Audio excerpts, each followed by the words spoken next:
పశ్చిమ గోదావరి జిల్లా ఎండమండిలో మృతదేహం పార్సల్ కేసు పోలీసులకు సవాల్గా మారింది.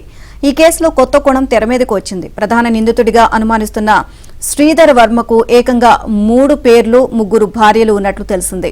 ఇక శ్రీధర్ వర్మకి రెండో భార్య రేవతికి అక్క అయిన సాగి తులసితో ఆస్తి కోసం తగాదా ఏర్పడింది. అయితే ఆమెకు మృతదేహాన్ని ఎందుకు పంపించారు అనేది అంతుచిక్కని ప్రశ్నగా మారింది.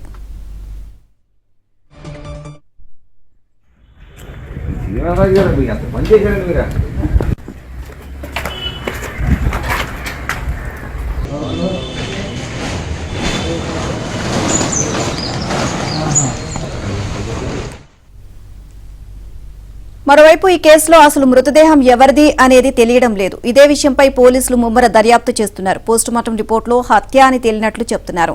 ఈ మృతదేహం పార్సల్ కేసులో శ్రీధర్ వర్మే ప్రధాన సూత్రధారిగా పోలీసులు నిర్ధారించారు. ఓవరాల్ గా ఇదే అంశానికి సంబంధించి మరిన్ని అప్డేట్స్ మా కరెస్పాండెంట్ రాంబాబుని అడిగి తెలుసుకుందాం. రాంబాబు, ఈ మృతదేహం పార్సల్ సంబంధించి పోలీసులు ఏం చెప్తున్నారు? నీలిమ మనం చూస్తాము 4 రోజుల నుంచి అయితే ఈ కేసు పోలీసులకైతే సవాల్గా మారింది. ప్రధానంగా ఉండి మండలం ఎండగంటి గ్రామానికి సంబంధించి సాగి తులసి అని ఆమె ఇంటికి ఈ మృతదేహం పార్సల్ వచ్చింది. అప్పటి నుంచి అయితే పోలీసులు అయితే ఈ కేసుకు సంబంధించి అనేక రకాల విచారణ చేపట్టారు, అనేక కోణాలు విచారణ చేస్తున్నారు. అయితే ఈ మృతదేహం తులసి ఇంటికి రావడానికి ప్రధాన కారణంగా ఆమెకు మరిది వరుస అయ్యే శ్రీధర్ వర్మ ప్రధాన నిందితులుగా పోలీసులు భావిస్తున్నారు. దాంతో శ్రీధర్ వర్మకు సంబంధించిన అన్ని రకాల విషయాలను పోలీసులు అయితే విచారణ జరిపారు. ఈ నేపథ్యంలోని కొన్ని కీలక అంశాలు అయితే బయటపడ్డాయి. ప్రధానంగా శ్రీధర్ వర్మకి ఇప్పటికీ 3 పెళ్లిళ్ళు అయినట్లు తెలుస్తుంది.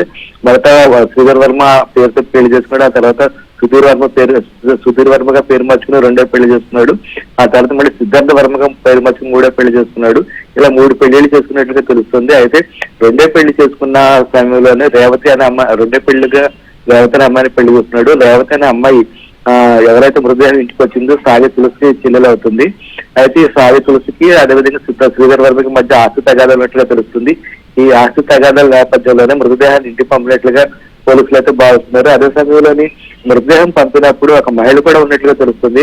ప్రధానంగా ఈ మహిళ తాడేపల్లిగూడెం భీమవరం రహదారి మధ్యలోనే సాగిపాడ దగ్గర ఒక ఎనకాట్లోకి ఈ డెడ్ బాడీ ఉన్న పార్క్ కింద దించినట్లు పోలీసులు భావిస్తున్నారు.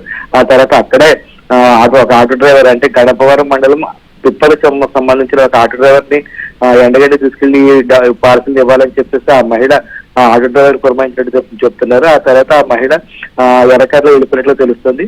ఆ ఆటో డ్రైవర్ అయితే తర్వాత ఆ మృతదేహాన్ని అయితే ఆ డెడ్ బాడీ ఉన్న పార్సల్ అయితే సాగి తులసి ఇంటికి తీసుకొచ్చాడు. ఆ డెడ్ బాడీ వచ్చిన సమయంలోనే ఎవరైతే ప్రధాన నిందితులుగా భావిస్తున్నారో శ్రీధర్ వర్మ అక్కడే ఉన్నట్లు తెలుస్తుంది.